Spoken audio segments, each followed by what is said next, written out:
Hi friends, ಇವತ್ತು main cloth ಹೇಗೆ cut ಮಾಡೋದು ಅಂತ ನೋಡೋಣ. ಫಸ್ಟ್ ಆದರೆ ಸ್ಲೀವ್ ಕಟ್ ಮಾಡ್ಕೋಬೇಕು.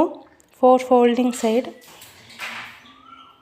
ಸ್ಲೀವ್ ಕಟ್ ಆದಮೇಲೆ ರಾಂಗ್ ಸೈಡಲ್ಲಿ ನಾವು ಲೈನಿಂಗ್ ಇಟ್ಕೊಂಡು, ಈ ಗಮ್ ಇದ್ರೆ ತುಂಬ ಬೇಗ ಆದರೆ ಕೆಲಸ ಆಗುತ್ತೆ. ಚುಕ್ಕೆ ಥರ ಎಲ್ಲ ಸೈಡೂ ನಾವು ಚುಕ್ಕೆ ಥರ ಇಟ್ಕೊಂಡು ಕೈಯಿಂದನೇ ರಿಂಕಲ್ಸ್ ಇರ್ದಂಗೆ ಹಂಗೆ ಹಿಂಗೆ ಅಂದರೆ ಜಾಯಿಂಟ್ ಆಗಿಬಿಡುತ್ತೆ. ಐರನ್ ಬಾಕ್ಸ್ ಇದ್ದರೆ ಐರನ್ ಬಾಕ್ಸ್ ಜೊತೆಗೆ ಇಟ್ಕೋಬೋದು. ನಾನಾದರೆ ಕೈಯಲ್ಲೇ ಹಂಗಂಗೆ ಅಂದ್ಬಿಟ್ಟು ಸುಮ್ಮನೆ ಒಂದು 5 ನಿಮಿಷ ಬಿಟ್ಬಿಡ್ತೀನಿ, ಆರ್ಕೊಂಬಿಡುತ್ತೆ. ಹಾಗೆ ಟೇಬಲ್ಗೂ ಟೈಲ್ಸ್ಗೂ ಅಂಟ್ಕೊಳ್ತಾ ಇದ್ದರೆ ಪೀಸು ಗಮ್ಮು ನಾವು ಜಾಸ್ತಿ ಹಾಕ್ತೀವಂತ.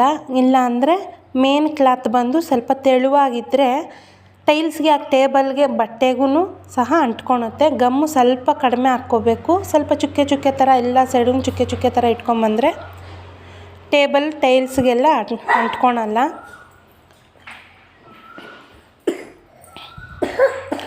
ದಿಸಕ್ಕೆ ಈ ಥರ ಗಮ್ ಹಾಕಿ ಅಂಟ್ಸ್ಕೊಳೋದ್ರಿಂದ ನಾವು ಮಕ್ಕಳಿಲ್ಲ ಅಂದರೆ 3 ಬ್ಲೌಸ್ ಸಹ ಹೊಲ್ಕೋಬೋದು, 3 4 ಸಹ ಹೊಲ್ಕೋಬೋದು. ಆದರೆ ನಮ್ಮ ಮನೇಲಿ ನನ್ನ ಮಗ ಇದ್ದಾನೆ, ಒಂದೇ ಬ್ಲೌಸ್ ಹೊಲ್ಕೊಳಕ್ಕಾಗುತ್ತೆ ನನಗೆ. ದಿಸಕ್ಕೆ 1 ಬ್ಲೌಸು ಈ ಥರ